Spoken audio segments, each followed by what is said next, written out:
Você abre os olhos e o cheiro de sangue e cavalo invade suas narinas com uma agressividade que faz seu estômago revirar. Seu corpo é musculoso, calejado por anos de guerra e coberto de cicatrizes que parecem contar histórias de massacres que você sequer se lembra de ter cometido. Você sente o peso frio e letal de uma espada curva na palma da mão, um instrumento que parece uma extensão natural do seu braço. À sua frente, o horizonte da estepe se estende como um mar infinito de grama seca. Mas o que realmente chama a atenção são os milhares de guerreiros mongóis ajoelhados. Eles não fazem um som.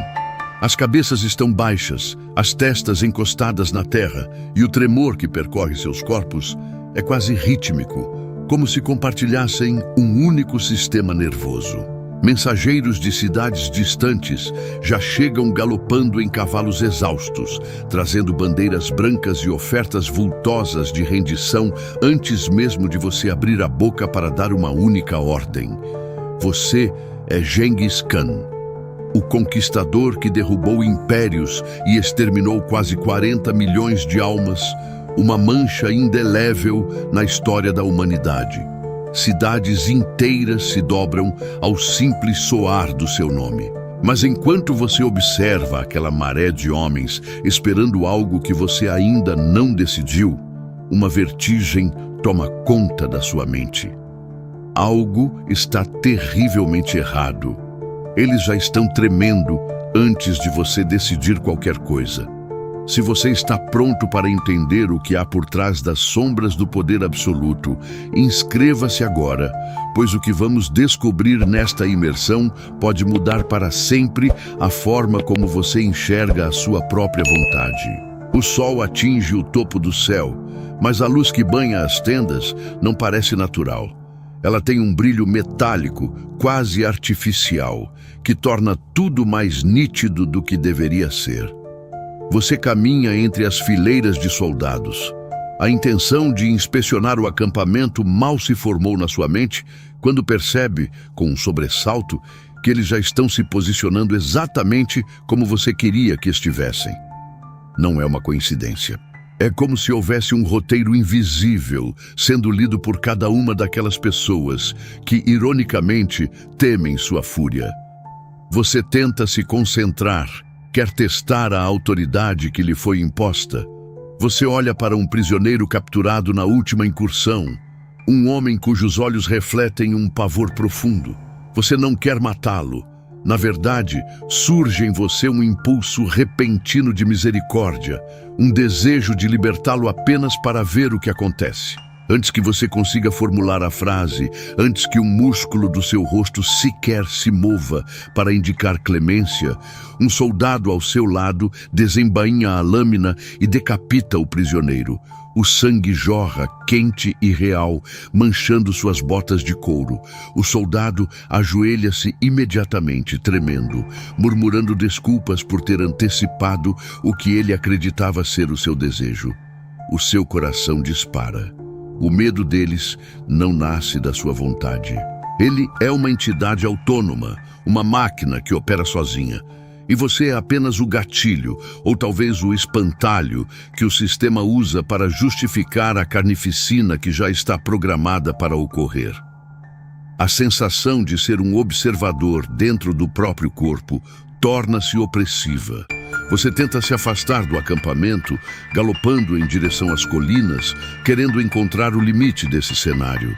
O vento chicoteia seu rosto, mas o som dos cascos no chão parece abafado, como se você estivesse correndo dentro de um corredor infinito feito de paredes de vidro. Sob aquele céu de tom artificial, a ideia de liderança soa como uma piada cruel. O medo não é apenas um sentimento, é uma ferramenta de engenharia social. O sistema não precisa da sua liderança, ele precisa do seu mito. O medo coletivo de Genghis Khan é o que mantém as engrenagens daquela realidade funcionando, forçando as populações a se renderem, forçando os soldados a serem implacáveis, forçando a história a seguir um curso de destruição que garante a estabilidade do conjunto. Você percebe, com um terror crescente, que não existe um homem chamado Temudin aqui dentro. Existe apenas o avatar do Khan, um papel que é ativado periodicamente para calibrar o pavor da humanidade e garantir que a ordem, mesmo que baseada em cinzas e sangue, permaneça inalterada. À medida que o relógio invisível que marca suas 24 horas avança, os glitches se tornam mais frequentes. Você vê um mensageiro passar por você 3 vezes, fazendo exatamente o mesmo movimento com a mão esquerda, a mesma expressão de pânico nos olhos, o mesmo estalo de chicote. A realidade está repetindo frames de uma animação mal renderizada. Você tenta gritar, tenta ordenar que parem, que abaixem as armas, mas sua voz sai como uma gravação de baixa qualidade, um som metálico que reverbera nas montanhas, como se estivesse saindo de alto-falantes espalhados pelo deserto. Ninguém te ouve. Eles não ouvem o homem, eles ouvem a lenda. Eles ouvem a frequência do medo que foi sintonizada neles séculos antes de você abrir os olhos pela primeira vez. A paranoia consome cada pensamento seu. Você começa a olhar para as suas mãos, mãos que já derrubaram impérios, e percebe que elas não têm vontade própria. Você está preso em uma coreografia complexa, um boneco de carne cujos cordões são puxados por uma inteligência fria e matemática que não conhece a empatia, apenas a eficiência da dominação. A noite cai, mas não traz escuridão.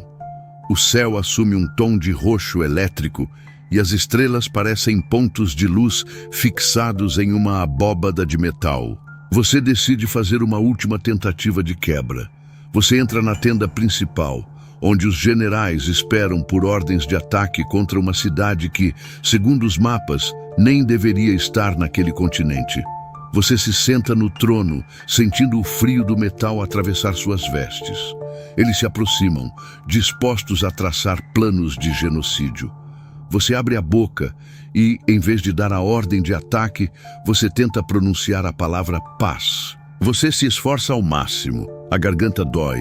O pensamento é claro, a vontade é sua, mas o que sai da sua boca é uma ordem de cerco total, uma determinação de não poupar nem as crianças, nem os animais. As palavras saem gravadas, automáticas, e você sente um choque elétrico percorrer sua espinha enquanto percebe que o sistema corrigiu a sua tentativa de desvio. Ele não aceita erros na programação. O medo deve ser absoluto, e você é a ferramenta, não o mestre. Você não é Genghis Khan. Você é o recipiente descartável de uma entidade que se alimenta do caos organizado sob o nome de um conquistador. O horror existencial é quase paralisante. Você olha para suas mãos uma última vez, tremendo de uma forma que nunca imaginou ser possível. A consciência de que sua vida, suas decisões e seus medos são apenas engrenagens em uma máquina de controle social é mais pesada do que qualquer espada ou armadura que você já carregou. O sistema não quer que você vença. Ele quer que você seja o pesadelo que mantém o mundo em alerta. Você é o espantalho, a face do horror que valida a existência de um governo invisível.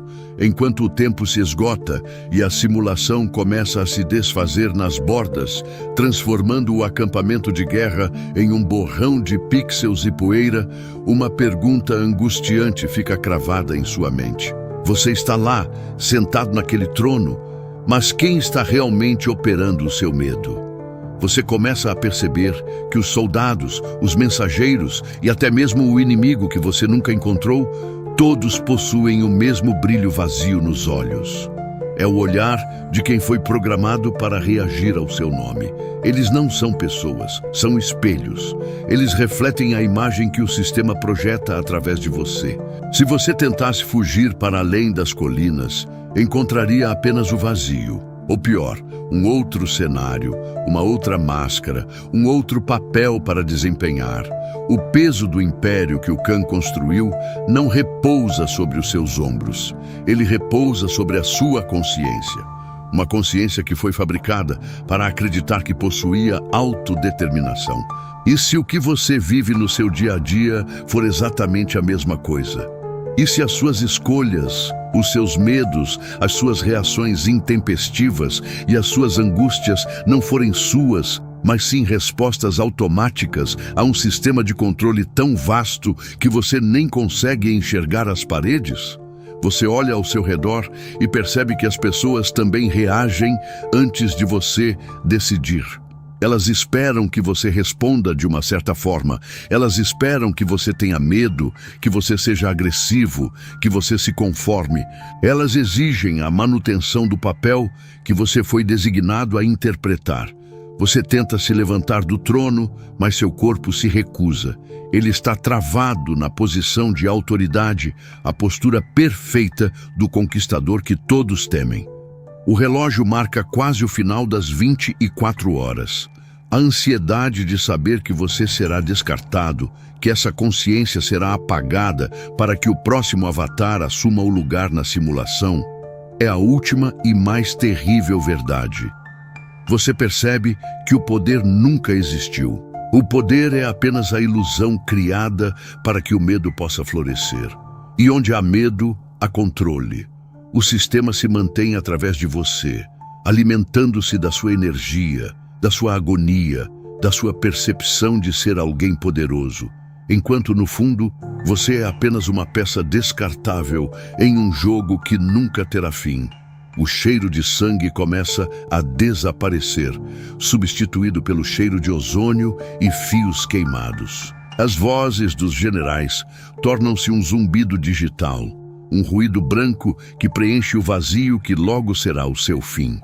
Você olha para o horizonte uma última vez. A cidade que deveria ser atacada não é um lugar real. É apenas uma projeção, um gatilho para a sua raiva. O sistema é um ciclo infinito. Medo, reação, controle, repetição. Ele precisa que você acredite que é o Khan, que você acredite que o mundo treme por sua causa, porque se você descobrir que não controla nada, a simulação perde a sua utilidade. A sua paranoia não é um sinal de que você está enlouquecendo. É um sinal de que você está começando a ver a verdade. O sistema odeia ser observado. Ele tenta te reprimir, tenta te forçar de volta ao roteiro, mas a semente da dúvida já foi plantada. Enquanto a escuridão absoluta começa a engolir a tenda, enquanto a sua consciência se desprende daquele corpo musculoso e cheio de cicatrizes, você se pergunta, quando você acordar na sua cama, no seu quarto, na sua vida que parece tão real e independente, o que garante que o sistema não continuou a rodar? E se o medo que você sente no seu dia a dia, ao olhar para o noticiário, ao caminhar pelas ruas, ao lidar com as expectativas dos outros, não for seu? E se alguém ou algo estiver escrevendo suas reações antes mesmo de você decidir como agir? Você se sente o Khan da sua própria vida, o senhor das suas decisões, mas talvez você seja apenas mais uma peça tremendo no lugar certo, servindo a um propósito que você nunca escolheria se tivesse a verdadeira liberdade para decidir. O horror não é o império de 40 milhões de mortes. O horror, o verdadeiro horror insuportável, é descobrir que a sua agência é uma fraude e que o medo que você causa ou que você consome é o combustível de uma máquina que você nunca poderá desligar. O seu tempo está acabando, a luz está se apagando. E quando você acordar, será que vai se lembrar disso? Ou será apenas mais uma peça tremendo, conformada, interpretando o papel que foi escolhido para você? Se você sentiu o peso desse controle invisível, se a paranoia de que algo está errado começou a fazer sentido, inscreva-se agora. O próximo POV pode ser sobre você, e talvez, a partir de agora, você comece a perceber os glitches na sua própria realidade. O sistema está observando e ele odeia quem começa a notar que as cordas existem. Mantenha os olhos abertos. O medo é o começo da sua libertação, ou o início do seu pesadelo. Você decide se é que a decisão ainda pertence a você.